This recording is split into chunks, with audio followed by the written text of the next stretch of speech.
Hi again, everyone. I'm Ollie Matthews. This is the Narcissistic Resistance, and this resistance video is sponsored by contribution from Justin, and here's his story. Hello, Ollie. I've made a donation to PayPal. Thank you for making your videos. I can tell they have helped many people. I have personally learned a lot from them. I've never personally grew up with narcissistic parents. However, I have married into a family that has a narcissist.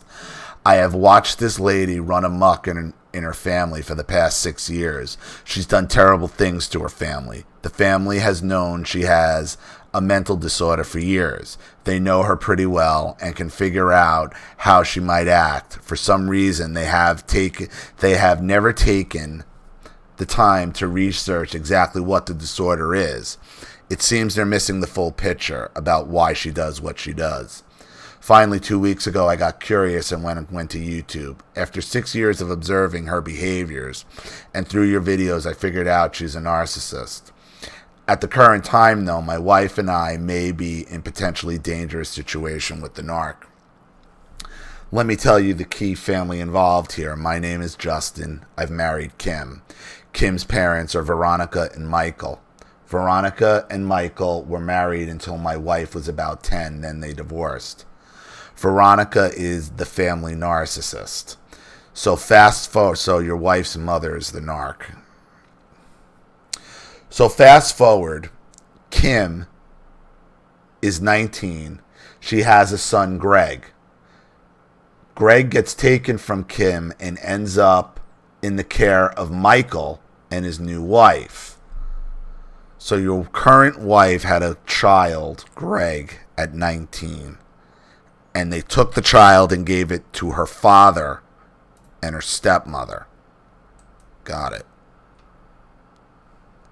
Of course, Kim is naturally devastated about the loss of her son, but still remains in contact with her dad and son through the years.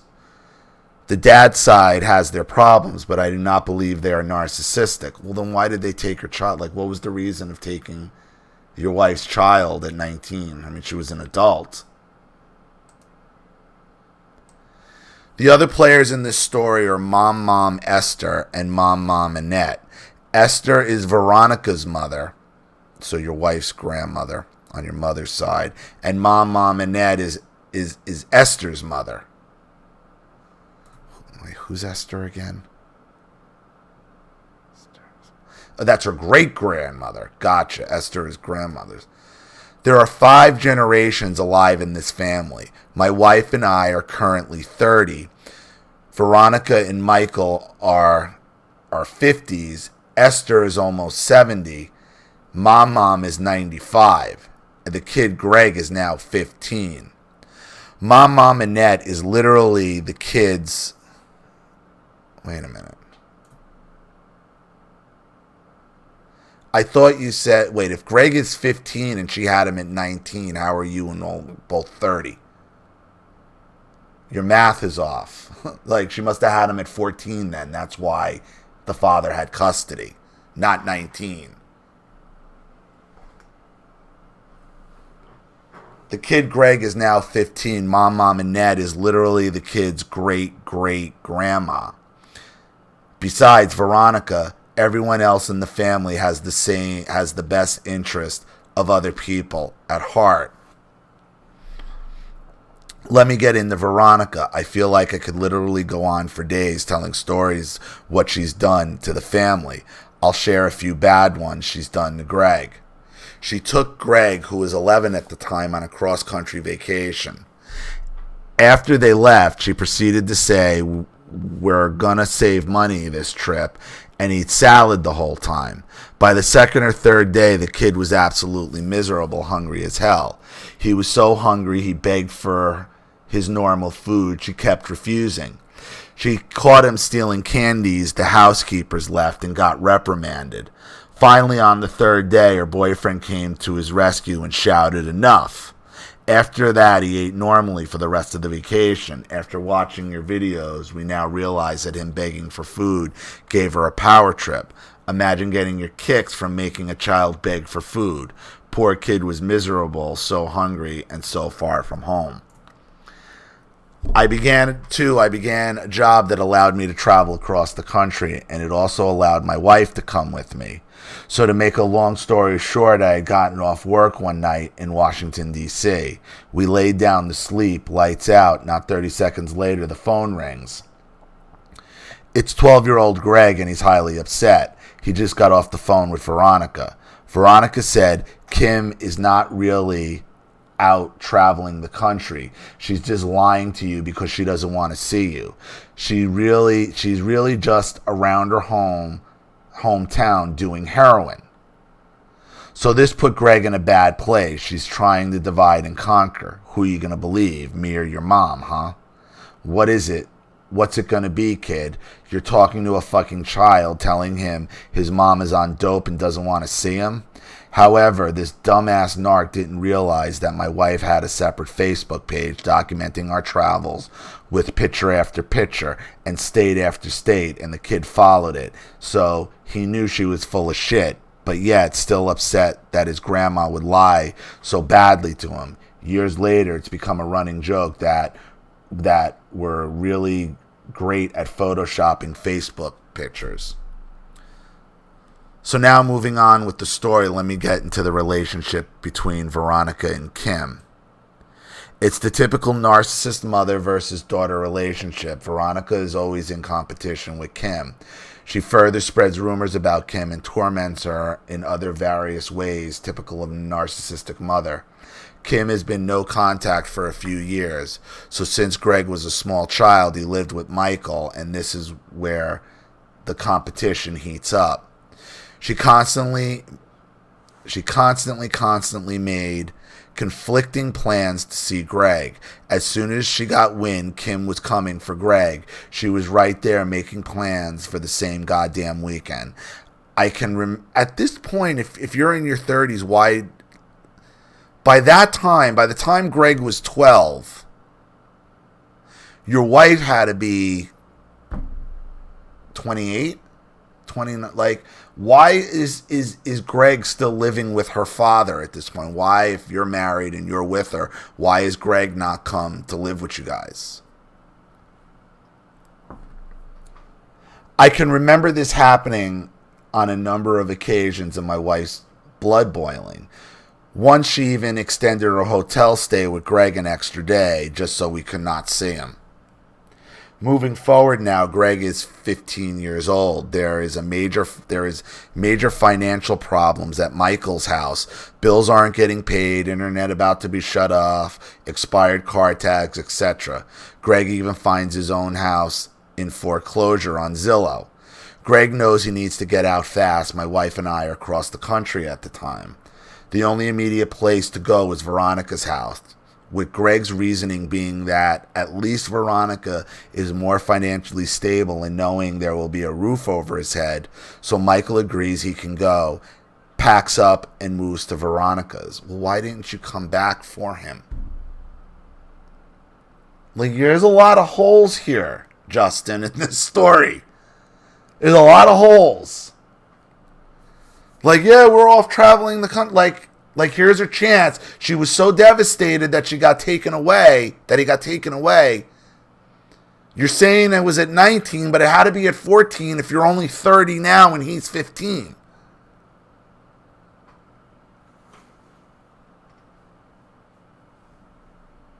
Where's Greg's father, by the way? What happened with him?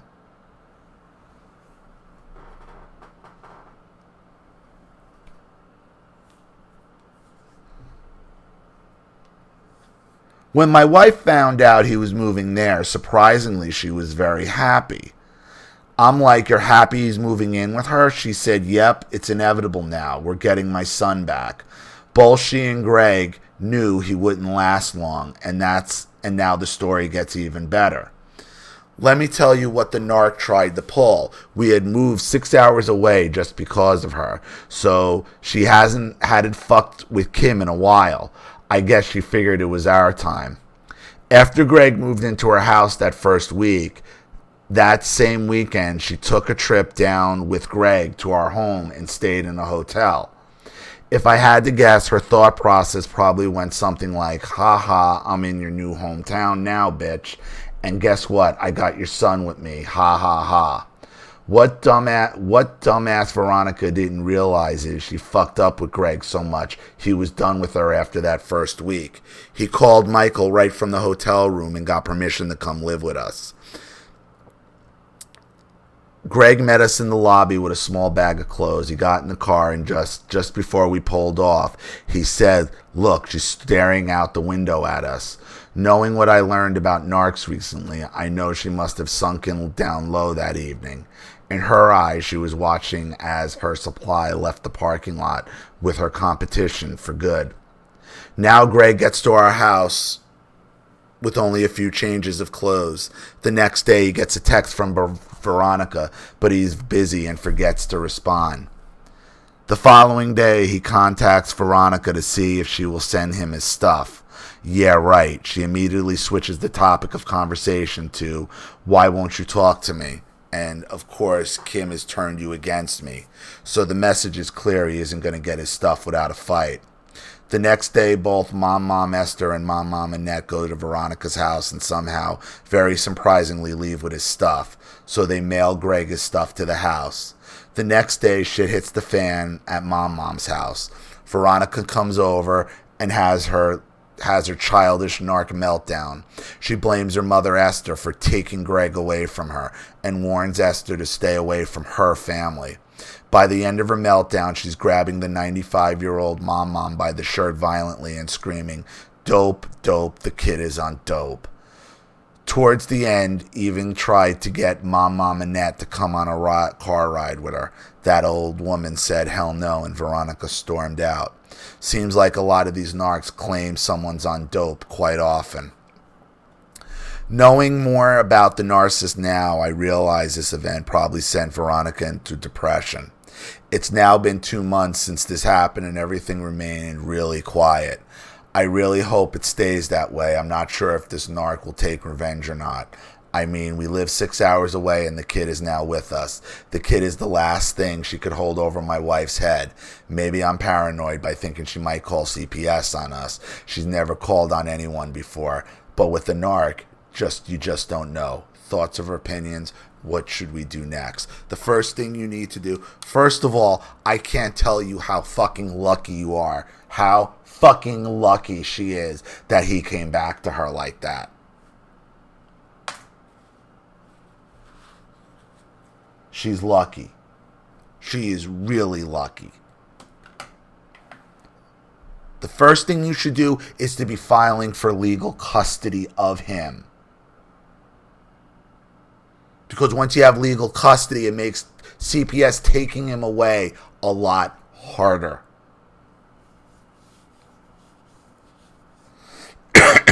My second suggestion is don't focus on anything in the past that he might have to get from her at this point. Again, anything that he might need can be replaced, Justin. Anything related to her can be replaced.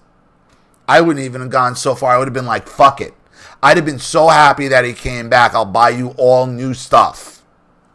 Fuck it. Why fuck with it? Why fuck with it at that point? You got him out. You got him away from that fucking bitch. Don't fuck with it.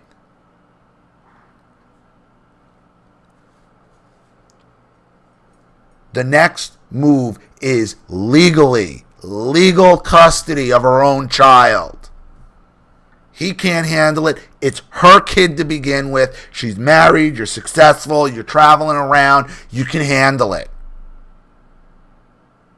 If you have the support of the rest of the family, they should be your witnesses at this point. That's the best advice I can give you here, Justin. I mean, like I said a little earlier, the story seems a little. I'm sure there's some other characteristics here, things I'm missing. You know, I don't know if you're saying you guys are older, or she had him at 14 or 15. I mean, if she had him at 14 or 15, that would explain why he went to go live with his father. But I can't believe they would keep him away for that long.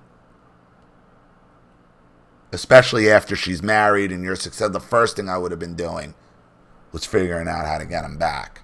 Now that you have him, you need to file for legal custody.